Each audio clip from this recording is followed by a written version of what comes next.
Tu sais ma chérie, moi à ton âge j'étais déjà propriétaire de ma 3e maison de campagne. On le connaît tous, ce discours de boomer qui te regarde de haut et qui adore te donner des leçons de vie. Ça te le ressort à chaque repas de famille, à chaque discussion. Nous, à ton âge, on bossait, on économisait, on achetait. Ils te répètent constamment que si t'es pas propriétaire à 30 ans, c'est juste que t'es un feignant, que tu vis au-dessus de tes moyens, que tu dépenses dans des iPhones ou des vacances, que eux ont travaillé bien plus dur que toi. Le problème, c'est qu'ils parlent d'une époque qui a rien à voir avec la nôtre. Une époque où l'immobilier c'était un boulevard. Dans les années 70-80, tout était aligné. Les prix étaient bas, les crédits simples à décrocher, les normes quasi inexistantes. En 1980, un appart de 90 mètres carrés coûtait environ 240 000 francs, soit environ 37 000 € aujourd'hui. Aujourd'hui, pour la même surface, t'en as pour quasiment 240 000 €. C'est 7 fois plus cher, alors que les salaires, eux, ils ont pas suivi la même courbe. Et dans les années 80, un seul salaire de cadre était suffisant pour acheter. Et aujourd'hui, 2 salaires peinent pour avoir seulement un 3 pièces. Alors, avant qu'on continue, j'aimerais faire un petit disclaimer.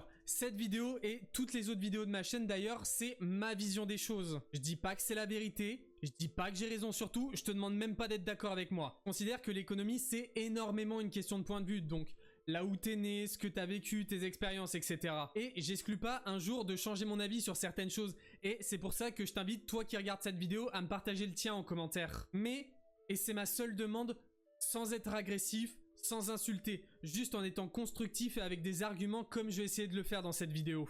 Comme ça, même si t'es pas d'accord avec moi, on peut peut-être s'entendre sur certains sujets ou au moins comprendre nos points de vue. On est ok? Super, je te remercie. Reprenons. Alors attention, je suis pas un fan de la diabolisation gratuite des vieux.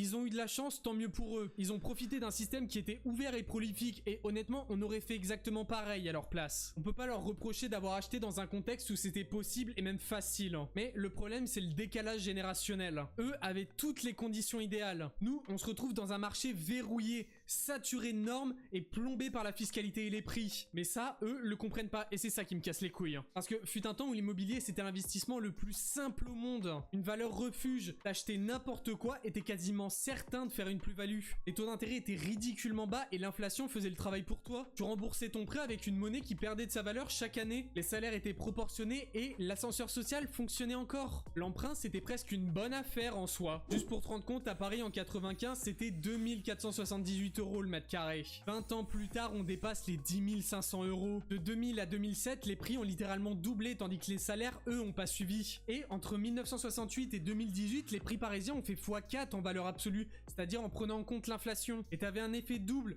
les prix grimpaient, mais tes revenus restaient suffisants pour vivre. Et comme ça, ton emprunt se diluait avec le temps. Aujourd'hui, c'est l'inverse, les prix ont explosé tandis que les salaires sont restés les mêmes. Résultat, l'écart est devenu abyssal. Le deuxième clou dans le cercueil, c'est l'État. La fiscalité et les réglementations, c'est devenu une machine à broyer les rêves d'investissement des jeunes. La taxe foncière, par exemple, c'est l'élément le plus visible. En 2024, elle représentait 53,6 milliards €. Une hausse de 5,4% en un an. Et entre 2013 et 2023, c'est plus 32% d'augmentation. Et le résultat, il est simple, t'es jamais vraiment propriétaire. Parce que même une fois ton prêt payé, tu continues à verser un tribut à vie. Et c'est pas tout, les normes énergétiques, les DPE, les obligations de rénovation énergétique, les milliers de logements deviennent invendables ou inlouables. Imagine que t'as acheté un petit studio pour le louer. S'il est classé F ou G, tu dois encore dépenser des dizaines de milliers d'euros pour le rénover. Sinon, il devient juridiquement inutilisable. Ajoute à ça des lois qui surprotègent les locataires. Si t'as un impayé, bonne chance pour récupérer ton bien. Les procédures durent des mois, parfois des années. Pendant que toi, par contre, tu continues à payer tes charges, ton électricité, ton locataire vit gratuitement. Résultat, tout est gelé artificiellement. T'assumes tous les risques, tu subis toutes les charges, mais tu perds la liberté de gérer ton propre bien.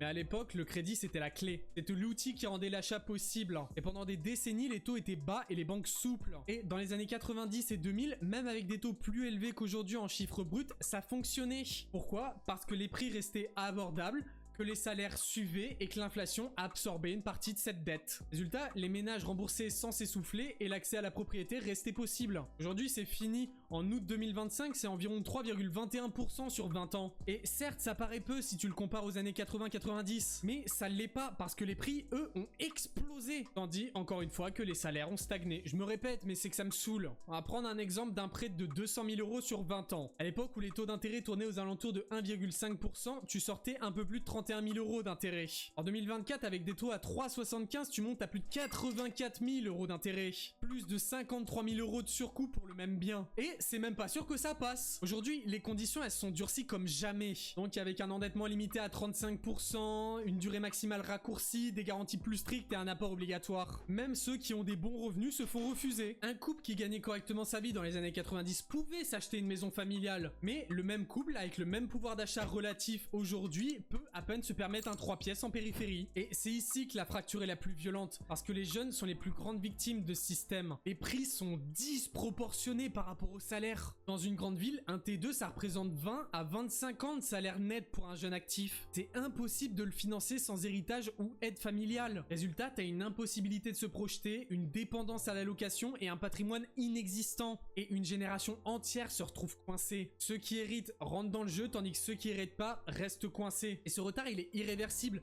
Ne pas avoir acheté à 30 ans, c'est ne pas avoir fini de rembourser à 55. Arriver à la retraite sans patrimoine et donc dépendre encore du marché locatif. Et avec des loyers qui, eux, n'auront pas non plus baissé. C'est une génération sacrifiée, non pas par paresse, mais par un système qui nous refuse l'entrée. Et un autre cas dont je veux parler, c'est celui d'Airbnb.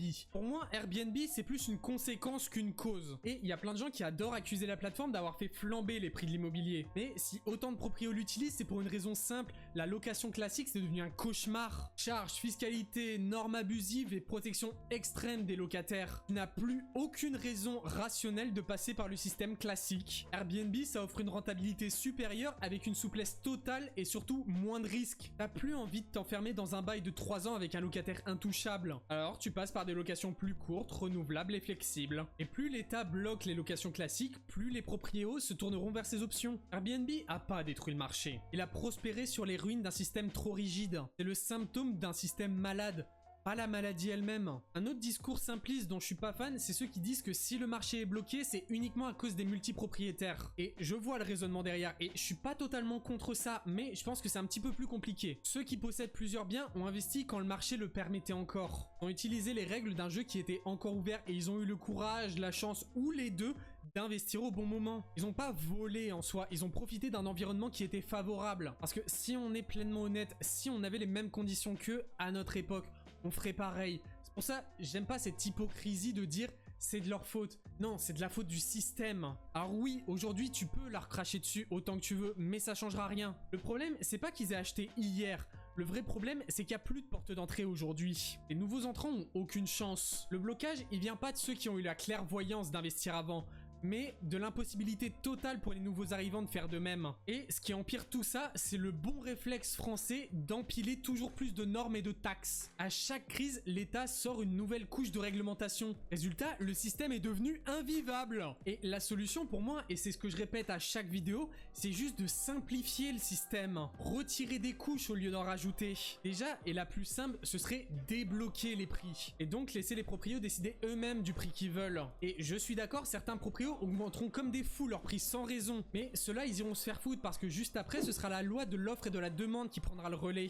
Les logements trop chers resteront vacants, tandis que ceux à prix correct se loueront. Les locataires auraient plus de choix et plus de qualité parce que les rivalités des proprios les pousseraient à offrir une meilleure offre. Et comme ça, les propriétaires retrouveraient la motivation d'investir et de gérer leurs biens comme ils le souhaitent. Partout où on retire des barrières, l'économie respire. Tandis qu'en France, on fait exactement l'inverse. On bloque, on étouffe et on empêche. Résultat, tout le monde perd. Et du coup, est-ce que l'immobilier en France est mort? Bah, malheureusement pour moi, oui, actuellement.